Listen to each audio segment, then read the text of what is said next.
January hanggang August, 8 buwan na ang natapos sa taong ito. Marami nang nangyari sa buhay ng bawat isa.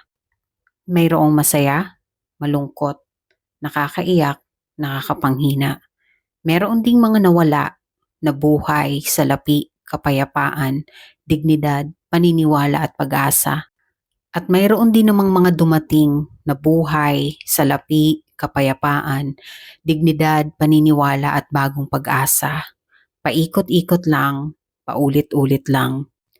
Ito na ang September, October, November, December.